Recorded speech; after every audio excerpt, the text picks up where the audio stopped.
હમણાં હું ને તારા મમ્મી મંદિરે ગયા હતા અને તારા મમ્મીએ મને બધી જ વાત કરી છે કે આ બેવભાઈ તારી સાથે ખૂબ જ ખરાબ વર્તન કરી રહ્યા છે અને જેમ તેમ બોલે છે, તારી સાથે તોછડાઈ ભર્યું વર્તન કરે છે.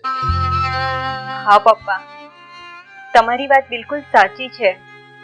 જ્યારથી તમે ભાઈને કીધું છે ને કે આ તારી સગી બહેન નથી, ત્યારથી એ લોકો મારી સાથે બહુ ખરાબ વર્તન કરે છે. ના બોલવાના વેણ બોલી જાય છે. પણ બેટા, તું તારું મન હલકું નહીં કર. તારી મમ્મી અને હું અમે તને ક્યાં કઈ કહીએ છીએ? અમે તો તને અમારી પોતાની દીકરી જ માનીએ છીએ. આ તારા બેવભાઈ તારી સાથે ગમે તે વર્તન કરે ને એનું તું મન પર નહીં લેતી. તું અમારી જડેલી દીકરી નથી, અમારી પોતાની દીકરી છે એવું અમે માનીએ છીએ. એ બેટા, તું રડવાનું બંધ કરી દે. આ બેવભાઈને અમે સમજાવવાની કોશિશ કરીશું. મને વિશ્વાસ છે એ મારી વાત જરૂર માનશે. પપ્પા, આટલા વર્ષો પછી આજે મને પહેલી વાર એવો અહેસાસ થયો છે કે હું તમારી પોતાની દીકરી નહીં પણ એક પારકી દીકરી છું.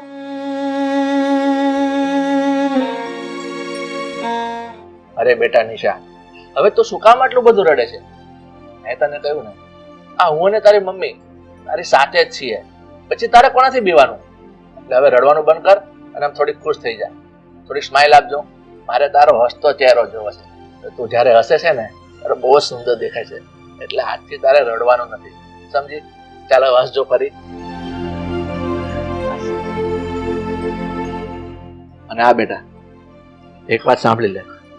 હવે આવી રીતે તું મન પર લઈને રેડા નહીં કરતી. મેં તને કીધું ને, રડવાનું બંધ અને હવે તો હસવાનું છે. અને બીજી વાત, તારા બેવ ભાઈઓ તને ગમે તે કઈ કહે ને તો તું મને કહી દેજે, તો હું એને ઠપકો આપીશ. હા,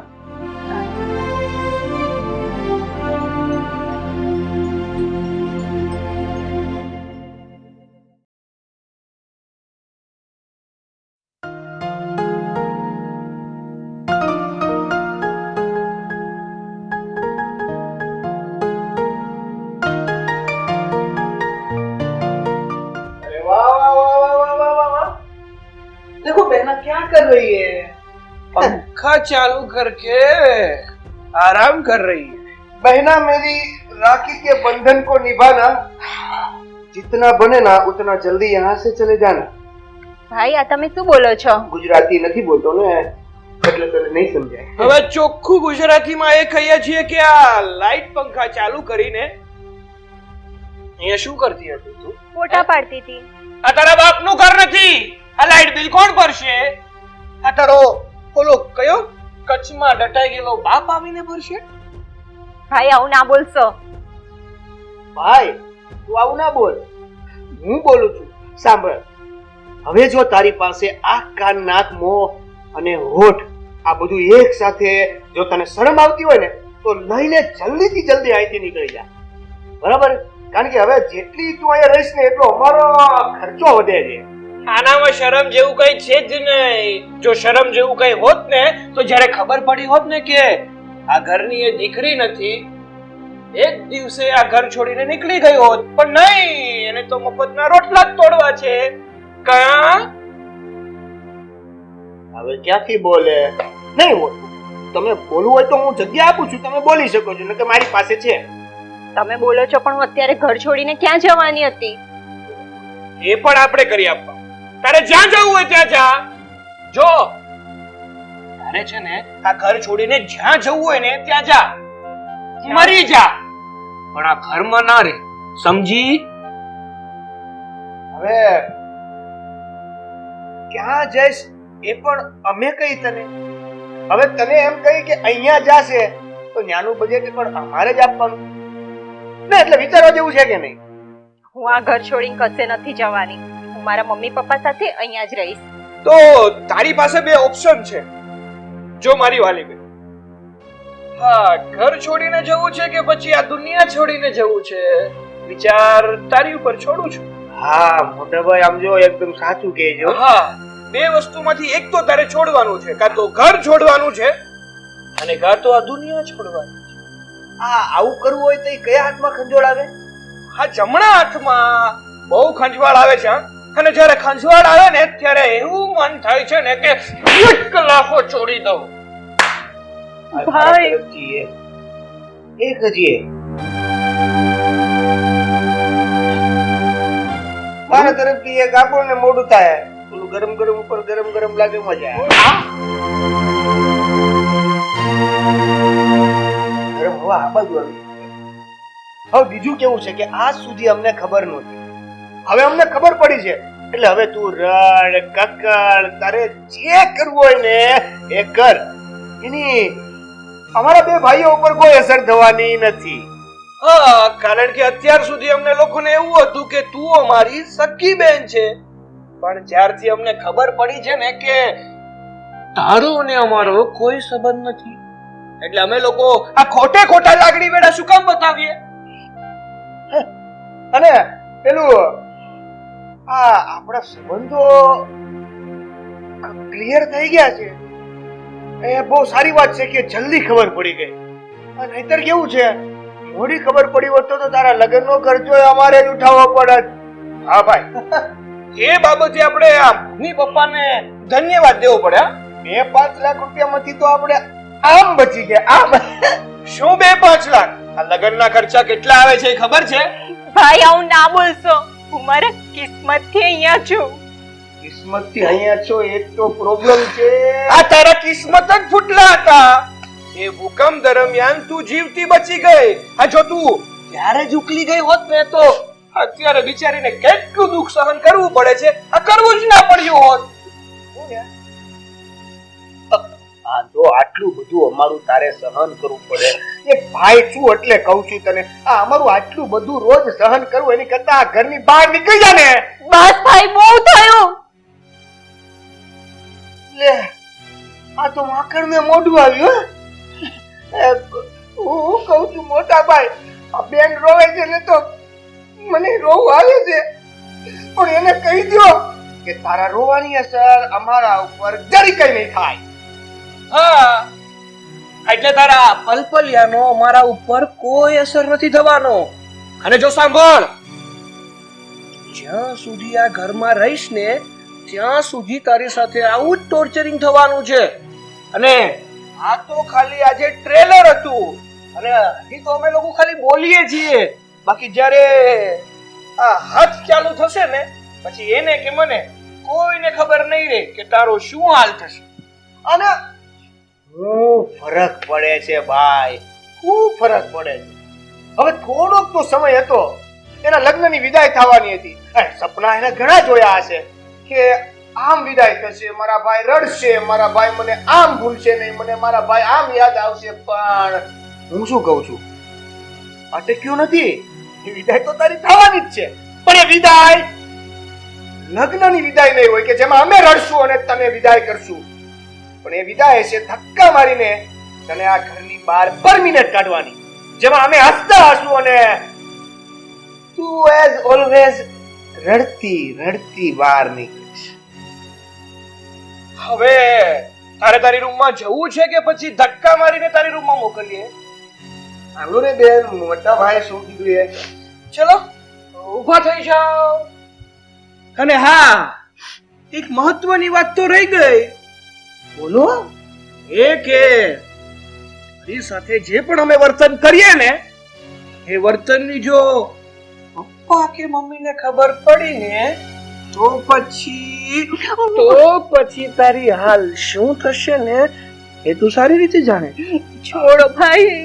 મારું પણ સેમ ટુ સેમ. ચલો ચલો નીકળી જા.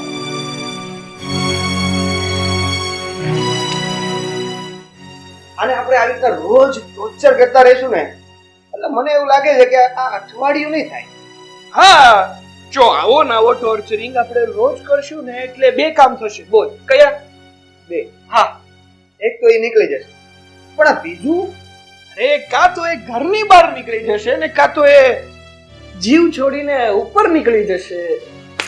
ના ના ભાઈ, એટલું બધું ના કરવું જોઈએ, એટલો બધો ત્રાસ ના આપવો જોઈએ ને. હવે બહુ ડાયો થામા.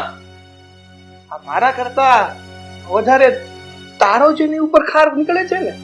મોટા ભાઈ કે હાજી. હા હા માનો બેસ. ફોન એનો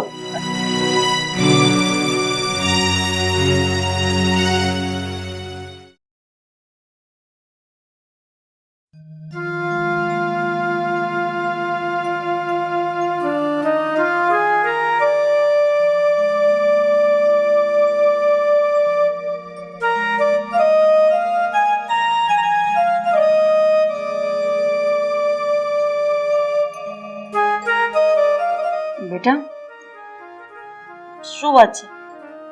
કેમ આમ ઉદાસ થઈ ગઈ? હા, કઈ ચિંતામાં છે? શું થયું મને કે. મમ્મી, દિવસે ને દિવસે બંને ભાઈઓની નફરત મારા પ્રત્યે વધતી જાય છે. અને આ કિચનમાં જે નાસ્તો પણ હું કરતી હતી ને, એ ડબ્બા પણ હંતાડી દીધા છે. અરે આ બંને ભાઈઓએ તો હદ કરી નાખી છે. એક વાતમાં સમજવા તૈયાર નથી અને કંઈક તો ભૂલ અમારી જ છે. આ વાતની જાણ આ છોકરાઓને કરવાની જરૂર જ નહોતી. બંને ભાઈઓએ મારા પ્રત્યે નફરત કરી દીધી છે અને મને પારકી બનાવી દીધી છે. મમ્મી, જો બેટા, જ્યારે પરિસ્થિતિ આપણા હાથમાં ન હોય ને ત્યારે બધું ભગવાનને સોંપી દેવાનું. અને આ બંને ભાઈઓ સીધી રીતે માને એમ તો છે ને. મને લાગે છે કે હવે મારે જ કંઈક દાવ પેચ રમવા પડશે, તો જ આ લોકોના મગજમાં તારી પ્રત્યે લાગણી થશે. મમ્મી, મારા માટે કરીને બંને ભાઈઓને તમે કાંઈ ના કહેતા. જેમ ચાલે છે તેમ ચાલવા દો. અરે આ કેવી વાત કરે છે તું? આ ઘરની દીકરી દુખી છે, બંને ભાઈઓ એને હેરાન કરે છે. અરે નાસ્તાના ડબ્બા સંતાડી દેશે ત્યાં સુધીની વાત છે ને તું એમ કહે છે કે હું એ બંને ભાઈઓને કઈ ના કહું? હવે છે ને પાણી માથા ઉપરથી જાય છે, એટલે આ વાતનું નિરાકરણ લાવવું જ પડશે. તું જરાય ચિંતા નહીં કરતી, હું અને તારા પપ્પા તારી સાથે જ છીએ. હા, તું જા તારા રૂમમાં જઈને આરામ કર. જા બેટા.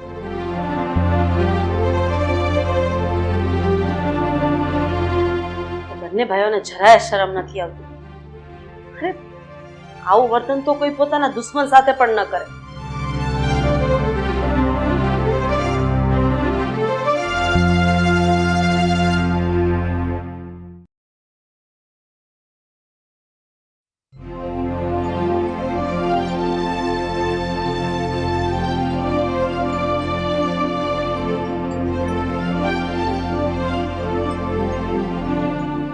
દાદા, તે મને ઓફિસેથી ફોન કરીને અર્જન્ટ કેમ બોલાવ્યો? તારી તબિયત તો સારી છે ને? અરે દિવસે ને દિવસે આપણા ઘરનું વાતાવરણ બગડતું જાય છે. જે ઘરમાં ભાઈ બહેનના મીઠા ઝઘડા થતા હતા ને એમાં હવે કડવાશ આવી ગઈ છે. અરે આ બંને ભાઈઓએ થઈને નિશાનું જીવવાનું આરામ કરી નાખ્યું. આજે ખબર છે શું થયું? અરે નાસ્તાનો ડબ્બો પણ એ લોકોએ સંતાડી દીધો જેથી કરીને નિશા નાસ્તો ન કરી શકે. અરે પેલી છોકરીની પાછળ પડી ગયા છે આ બંને ભાઈઓ. સાચું કહું ને તો અફસોસ થાય છે મને કે આ વાત આપણે એને કરવાની જ નથી. આ વાત કરીને બહુ મોટી ભૂલ કરી છે આપણે. તારી વાત ખરી છે રાધા. ખરેખર આ બેઉ છોકરાઓને આપણે બોલાવીને જે વાત કરી છે ને એમાં આપણે ભૂલ જ કરી છે.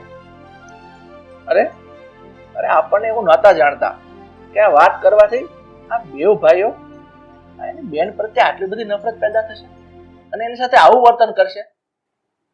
બહુ ખોટું થયું છે આ. હા, સોસાયટીમાં ધીમે ધીમે બધાને ખબર પડી ગઈ છે કે આ ભાઈ બહેન વચ્ચે આવો ઝઘડો થાય છે અને કંઈક તો કારણ હશે. અંદરો અંદર એ લોકો કારણ શોધે છે.